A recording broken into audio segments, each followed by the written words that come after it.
साथियों, आज आप सुनेंगे रक्षाबंधन भाई बहन का प्यार का प्रतीक है। रक्षाबंधन भाई बहन का एक ऐसा त्योहार है जो भाई अपना बहन से राखी बंधवाती है। भाई उन्हें उपहार देते हैं। पूर्वजों लोग कहते थे कि जो कलाई पर भाई राखी बांधती है और उनकी लीलार पर तिलक लगाती है ताकि उनकी भाई अमर रहे, जहाँ जाए वहाँ अमर रहे और संकट से वो दूर रहे। अपना भाई को तिलक लगाकर आशीर्वाद देती है कि भैया भैया ये हाथ हमारा है और ये हाथ हमेशा हमारा सर पर आप रखिएगा। अपना बहन को रक्षा कीजिएगा, कभी भूलिएगा मत भैया। भैया कहते हैं कि नहीं बहना, तुम्हें कुछ नहीं होगा, ये आपका भैया आपको रक्षा करेंगे, कभी पीछे नहीं हटेंगे। आपको रक्षा के लिए हमेशा आपको भैया तैयार रहेंगे। हिंदी पंचांग के अनुसार रक्षाबंधन का पर्व श्रावण मास की पूर्णिमा को मनाया जाता है। इस पर्व को बहन भाई के प्रेम का प्रतीक माना जाता है। इस दिन बहनें राखी बांधने तक व्रत रखती है। राखी बंधन कर बहनें भाई के शीघ्र आयु और सुखी भविष्य की कामना करती है। रक्षाबंधन में बहनें भाई को राखी बांधने से पहले बहुत सारी तैयारियां करती है, जिसमें पूजा की थाली सबसे अहम होती है। आइए जानते हैं रक्षाबंधन के दिन राखी की थाली को कैसे तैयार करना चाहिए। नई थाली लेकर उस पर गंगा जल डालकर पवित्र कर लेना चाहिए। राखी की थाली को फूलों से सजाना चाहिए। भाई को राखी बांधने से पहले उसे लकड़ी के चौकी पर बैठाना चाहिए और भाई के सिर पर एक कपड़ा जरूर होना चाहिए। धार्मिक मान्यताओं के अनुसार राखी बंधवाते समय भाई का मुख पूरब दिशा में और बहन का पश्चिम दिशा में होना चाहिए। थाली में रोली और चावल होना चाहिए। भाई के माथे पर तिलक लगाकर उसे सभी प्रकार के संकट से बचने के लिए प्रार्थना करना चाहिए। इसके बाद अक्षत के तैर पर सिर पर चावल लगाना चाहिए। हालांकि ध्यान रहे चावल टूटा हुआ ना हो। तिलक के बाद अक्षत करें। इसके बाद भाई की दाहिनी कलाई पर राखी बांधे। रक्षा सूत्र हमेशा 3 रंग का होना शुभ माना गया है, सफ़ेद, लाल या पीला। रक्षा सूत्र में चंदन लगाना भी अच्छा माना जाता है। थाली में घी का दीपक और कपूर जलाकर भाइयों की आरती करें। राखी बांधते समय इस मंत्र को जरूर पढ़ना चाहिए। किसी भी मांगलिक कार्य में भाद्रा योग का विशेष ध्यान रखा जाता है, क्योंकि भाद्रा काल में मंगल उत्साह की शुरुआत यह समाप्ति अशुभ मानी जाती है और भाद्रा काल की अशुभता को मानकर कोई भी स्थावन व्याकृत शुभ कार्य नहीं करता। हिंदू धर्म में शास्त्रों के मुताबिक भाद्रा काल में रक्षाबंधन पर राखी ना बांधने की वजह लंकापति रावण से जोड़ी है। ऐसा कहा जाता है रावण की बहन ने उसे भाद्रा काल में ही राखी बांधी थी, जिसके 1 साल के बाद ही रावण का विनाश हो गया था।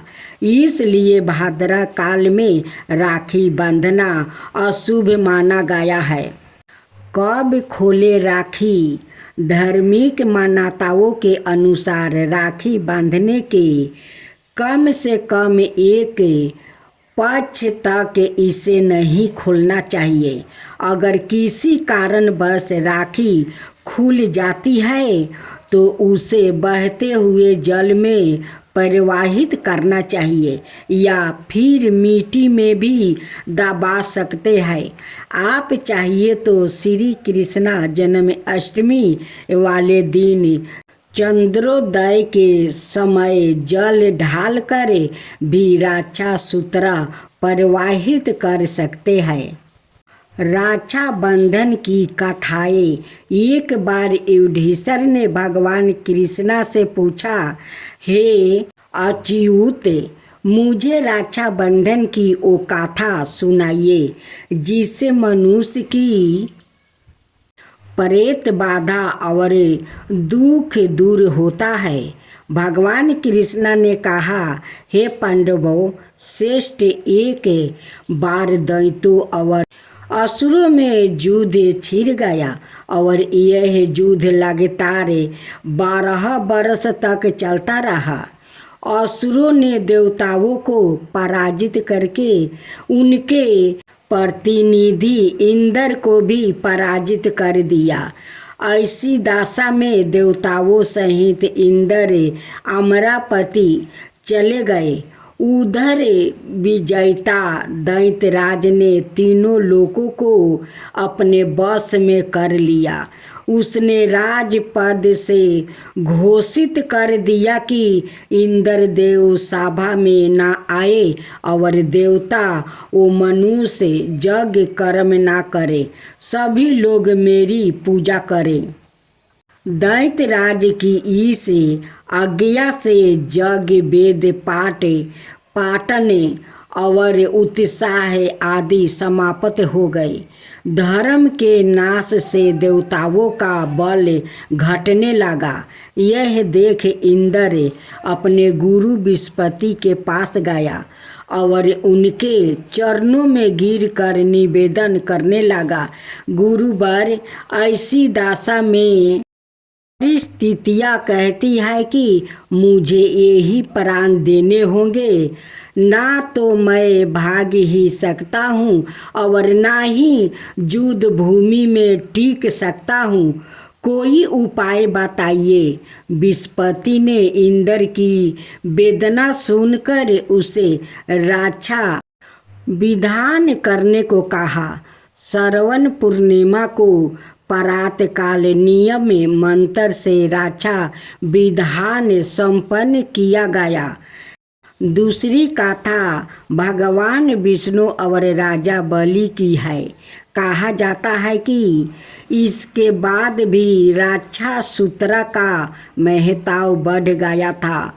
दरअसल भगवान विष्णु वामन रूप धारण करके राजा बलि से उसका राज्य ठगने जाते हैं और 3 पग में राजा बलि से सारा राज्य मांग लिया था। इसके बाद राजा बलि को पाताल में रहने की सलाह देते हैं। राजा बलि नारायण जी की बात मान लेते हैं और उनके साथ पाताल चले जाते हैं। वहाँ विष्णु जी से एक वचन देने को कहते हैं। विष्णु जी उन्हें वचन देने के लिए तैयार हो जाते हैं। ऐसे में राजा बलि उन्हें कहते हैं कि मैं जब भी देखूं आपको ही देखूं, सोते जागते हर पल आपको ही देखूं। ऐसे में विष्णु जी अपने वचन को पूरा करते हैं और पाताल में ही रहने लग जाते हैं। उधर लक्ष्मी जी को नारायण जी की चिंता होने लगती है और वो नारद जी से विष्णु भगवान के बारे में पूछती है। तब उन्हें सारी बात पता चलती है। ऐसे में नारद जी लक्ष्मी जी को सलाह देते हैं कि वो राजा बलि को अपना भाई बना ले और दक्षिणा में नारायण जी उनमें मांग ले। देवी लक्ष्मी ऐसा ही करती है। वो भेष बदल कर रोती हुए पाताल जाती है और राजा बलि के पास पहुंच जाती है। राजा जब उनसे उनके रोने का कारण पूछते हैं तो वो उन्हें कहती है कि मेरा कोई भाई नहीं। तब राजा उन्हें कहते हैं कि आज से वही उनके धर्म का भाई है। माता लक्ष्मी उन्हें रक्षा सूत्र बांधती है और नारद जी के सलाह अनुसार उनसे दक्षिणा में नारायण जी को मांग लेती है। तब से ही पुराणों में रक्षा सूत्र का महत्व होने लगा।